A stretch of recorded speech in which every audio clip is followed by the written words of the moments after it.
दोस्तों, बांग्लादेश ने भारत के सामने गंगा और तीस्ता के पानी को लेकर अपनी मांगें तेज कर दी हैं।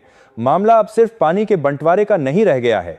बात हो रही है गंगा जल समझौते में गारंटी क्लॉज की और जरूरत पड़ने पर अंतर्राष्ट्रीय मंचों का रुख करने की।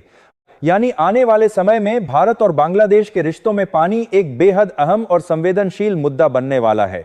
बहुत सारे सवाल हैं और इन सभी सवालों का जवाब पूरी डिटेल के साथ आपको इसी वीडियो में मिलेगा। लेकिन उससे पहले एक छोटा सा अनुरोध है। अगर आपने अभी तक इस वीडियो को लाइक नहीं किया है तो जरा लाइक का बटन दबा दीजिए।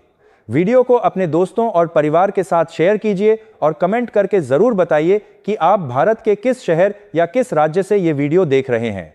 और हाँ, अगर आपने अभी तक हमारे चैनल को सब्सक्राइब नहीं किया है तो अभी कर लीजिए, क्योंकि न्यूज़ चैनल बदल सकते हैं लेकिन सच्ची और भरोसेमंद खबरों की जरूरत कभी नहीं बदलती। तो चलिए अब बिना किसी देरी के शुरू करते हैं आज की पूरी कहानी। लेकिन सवाल यह है कि बांग्लादेश आखिर चाहता क्या है? भारत के लिए इसमें सबसे बड़ी चुनौती क्या है? और अगर कोई गारंटी क्लॉज आता है तो उसका असर बिहार, पश्चिम बंगाल और दूसरे भारतीय राज्यों पर क्या पड़ सकता है? सबसे पहले गंगा जल समझौते को समझिए। भारत और बांग्लादेश के बीच 1996 में गंगा जल बंटवारे को लेकर 30 साल की संधि हुई थी। इस समझौते का मुख्य फोकस सूखे मौसम में फरक्का के पास उपलब्ध पानी के बंटवारे पर है। अब यह संधि दिसंबर 2026 में समाप्त होने वाली है, इसलिए दोनों देशों के बीच नए समझौते को लेकर बातचीत बेहद महत्वपूर्ण हो गई है। बांग्लादेश की मांग है कि भविष्य के समझौते में पानी की एक निश्चित न्यूनतम मात्रा की गारंटी हो, यानी अगर सूखे मौसम में गंगा का जलस्तर कम भी हो जाए तब भी बांग्लादेश को एक निर्धारित मात्रा में पानी मिलता रहे। अब पहली नजर में यह मांग आपको सामान्य लग सकती है। आखिर बांग्लादेश भी गंगा के पानी पर निर्भर है, वहां खेती है, करोड़ों लोगों की पानी की जरूरत है और नदी वहां की अर्थव्यवस्था और पर्यावरण से जुड़ी हुई है। लेकिन असली सवाल यहां से शुरू होता है।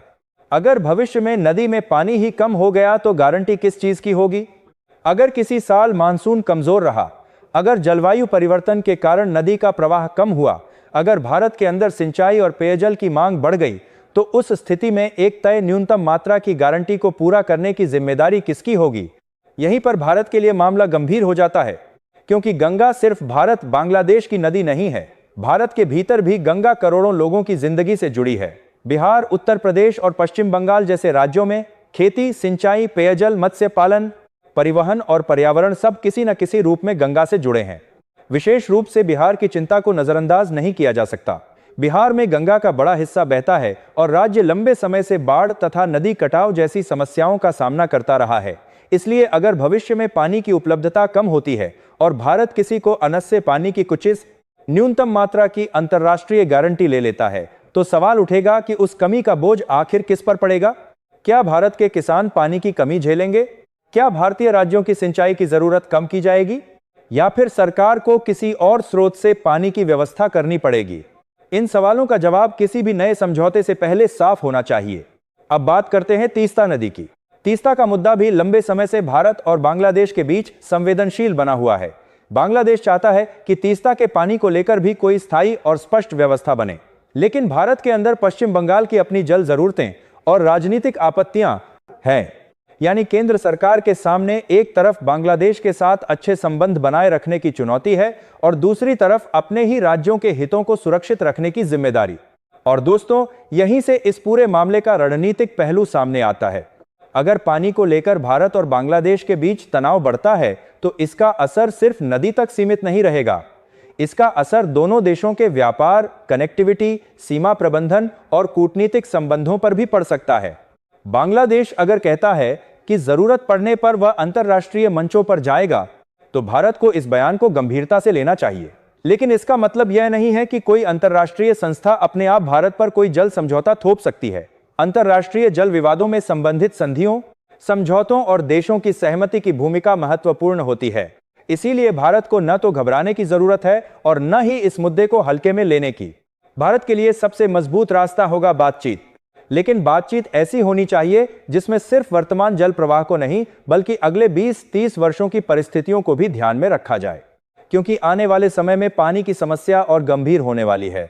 जलवायु परिवर्तन के कारण बारिश का पैटर्न बदल रहा है। कहीं अत्यधिक बारिश होती है तो कहीं सूखे की स्थिति बनती है। आबादी बढ़ रही है, शहरों का विस्तार हो रहा है, खेती के लिए पानी की 1 लीटर के बारिश ने आबादी बढ़ रही है। कहीं आस के पानी की समस्या का बताने के लिए 1 लीटर के बारिश मांग बढ़ रही है। उद्योगों को पानी चाहिए।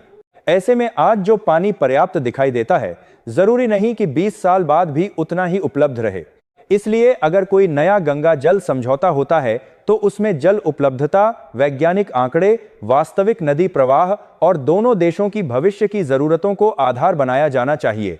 और सबसे महत्वपूर्ण बात, भारत के अंदर जिन राज्यों से होकर गंगा गुजरती है, उनकी आवाज भी बातचीत का हिस्सा होनी चाहिए।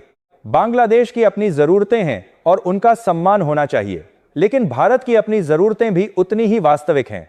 अच्छे पड़ोसी संबंधों का मतलब यह नहीं कि भारत अपनी आंतरिक जल सुरक्षा को नजरअंदाज कर दे। उसी तरह भारत के हितों की रक्षा का मतलब यह भी नहीं कि बांग्लादेश की पानी की समस्या को नजरअंदाज कर दिया जाए। इसलिए समाधान किसी एक देश की जीत में नहीं है। समाधान एक ऐसे समझौते में है जो न्यायसंगत, वैज्ञानिक, पारदर्शी और भविष्य की परिस्थितियों के लिए लचीला हो।